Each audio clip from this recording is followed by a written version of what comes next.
Britain once dined together, on A roads, high streets, and city corners. These were the restaurants that fed a nation. And now, they're just memories. Segment 1. Little Chef. Little Chef wasn't fine dining, but that was never the point. It was the roadside stop that fed half the country on the move. Bacon rolls, Olympic breakfasts, tea in thick mugs. You didn't go there because it was good, you went because it was there. It started in 1958. One hut on the A325 near Reading, opened by a man called Sam Alper. He'd seen American diners on business trips and figured Britain could use something similar. Simple food, quick service, and car parks big enough for lorries. Within 10 years, there were more than 150 sites, mostly on A roads before motorways took over.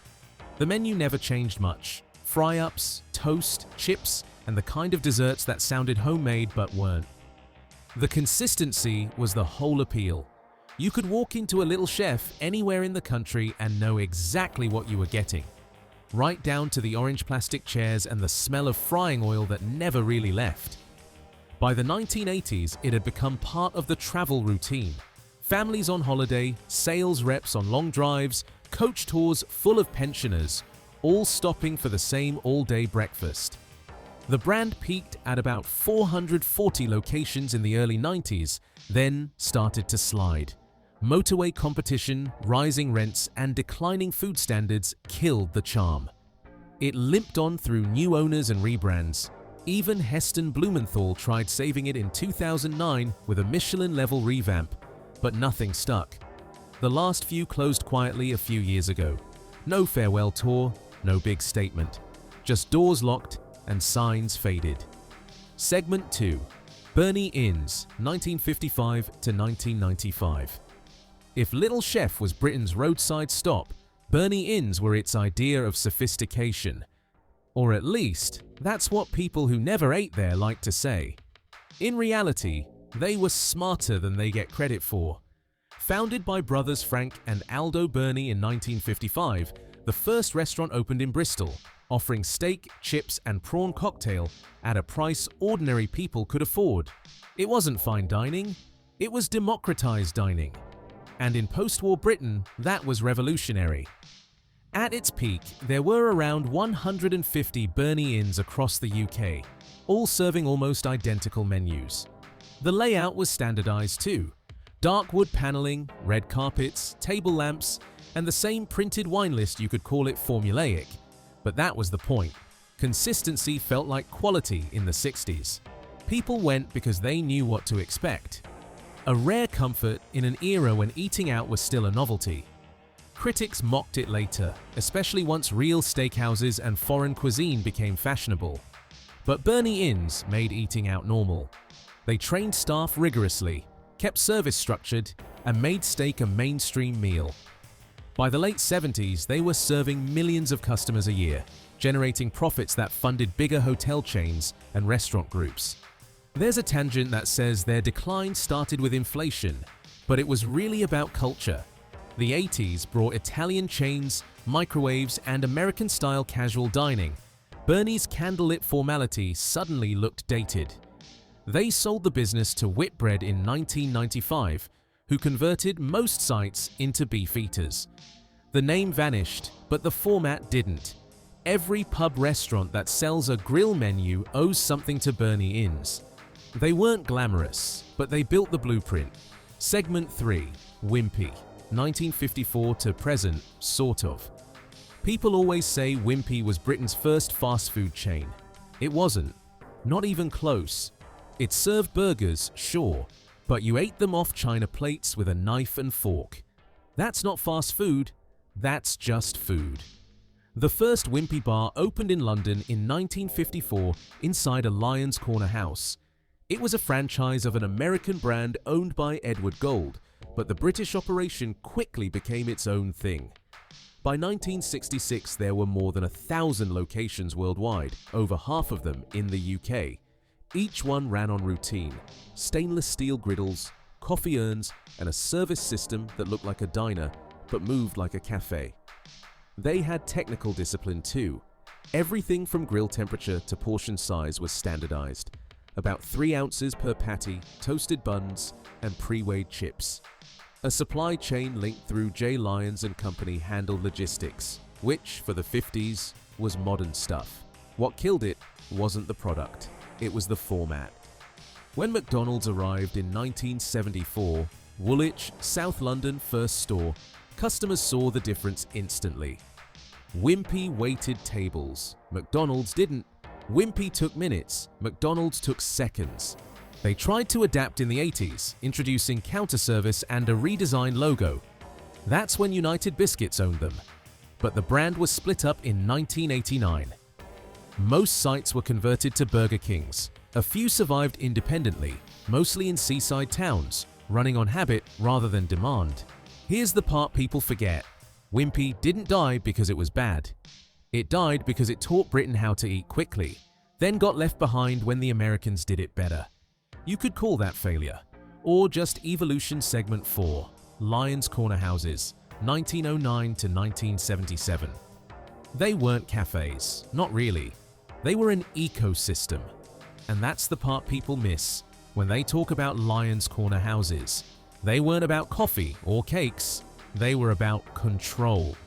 The first opened in 1909 on Piccadilly, part of J. Lyons and Company's vast food empire that already ran tea shops, bakeries, and catering operations across Britain. By the 1920s, there were several corner houses in central London alone, each one enormous. Hundreds of staff, multiple floors, restaurants within restaurants. You could eat a cheap meal on the ground floor, get afternoon tea upstairs, or dine properly under chandeliers if you wanted to pretend you were somewhere grander. It wasn't luxury, it was logistics. Every ingredient came through Lyons' central kitchens at Cadby Hall in Hammersmith, processed, portioned, and sent out daily by van. They'd mastered scale before most companies even tried.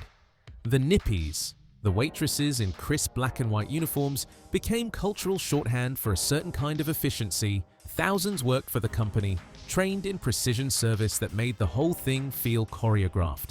The corner houses could feed thousands a day and still make a profit off cups of tea. People call them stuffy now, or old-fashioned, but that's unfair. They were designed for a city that needed places to stop, eat, and move on. Not quite public, not quite private. The London equivalent of a civic canteen. By the 1950s, the format started to crack. Fast food was arriving, wages were rising, and the public mood shifted toward informality. Lyons tried modernizing, even opening a chain of wimpy bars inside their old spaces, but it couldn't hold. The last corner house closed in 1977. Still, it's strange. The whole concept was so ahead of its time that bits of it never went away. Every Preet, every airport cafe, every high-volume, low-drama dining space. They're all built on the same foundation Lyons worked out half a century earlier. Segment 5, Happy Eater, 1973 to 1997. Think of it as Little Chef with a smiley face. Literally. That was the logo.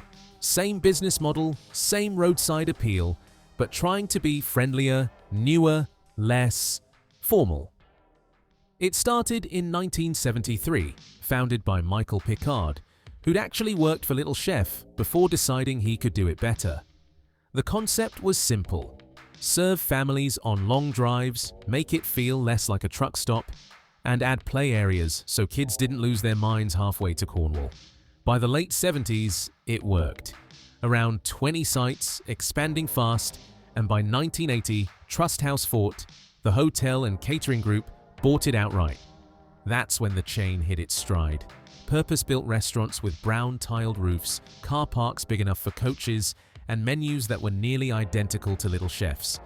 The difference was tone.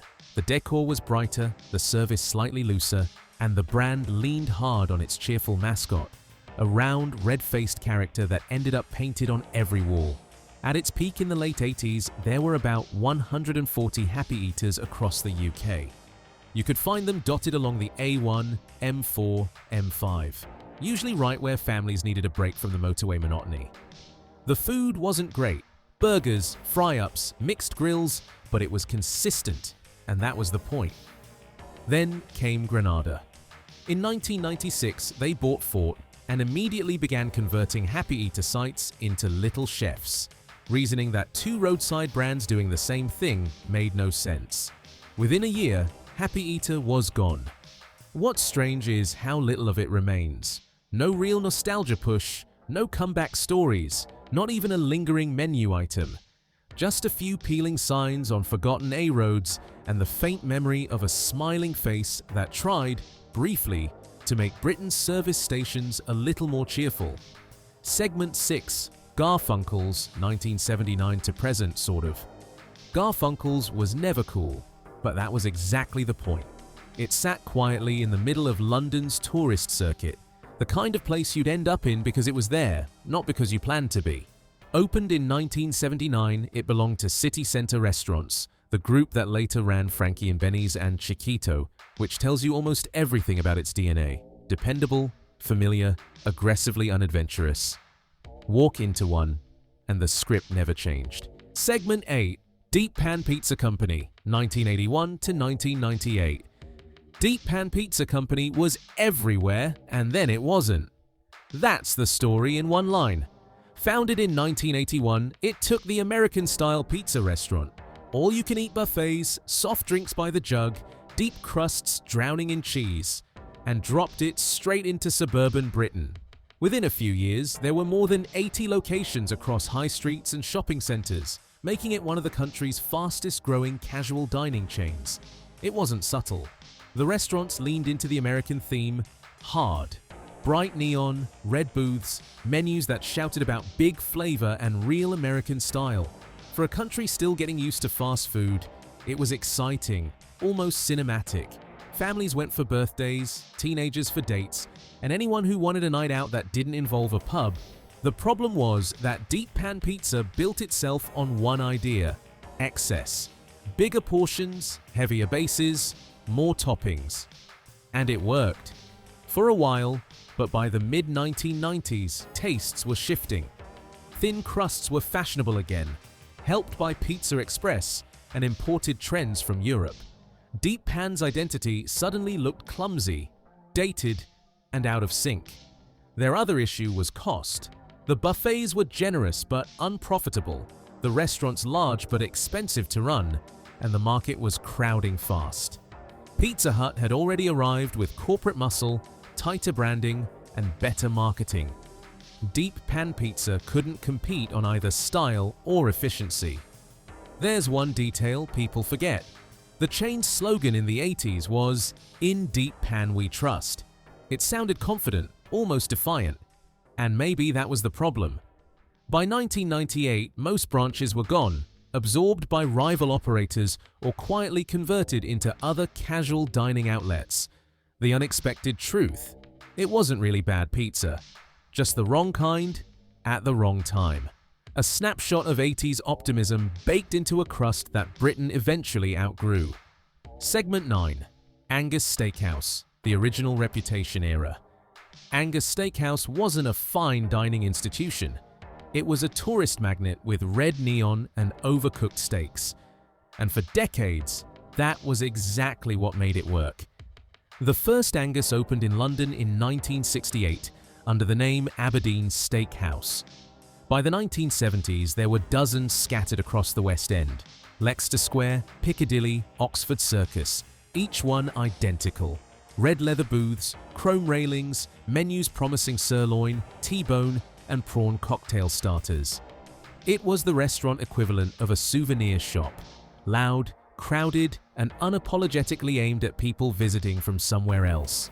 Locals mocked it. Critics hated it. But it was rarely empty. Coach tours stopped there, theater crowds piled in, and tourists from the US felt comfortable seeing something that looked faintly familiar. The food wasn't great, steaks cooked to a single standard of well done, sides that could have come from a 1970s cookbook, but it was consistent, and consistency was its own currency in central London.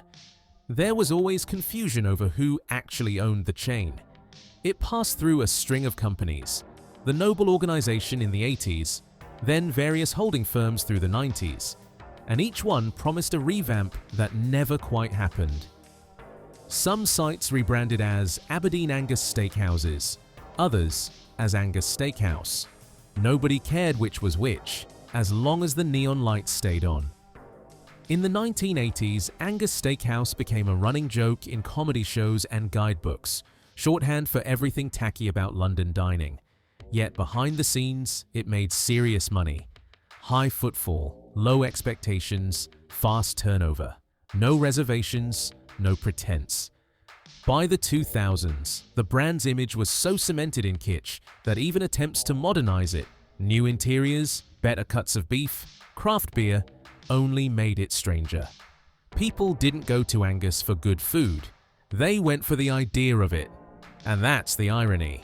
The chain survived ridicule, recessions, and a revolving door of owners because it never needed approval. Angus Steakhouse didn't represent British cuisine. It represented British tourism at its most self-aware, efficient, slightly embarrassing, and impossible to get rid of.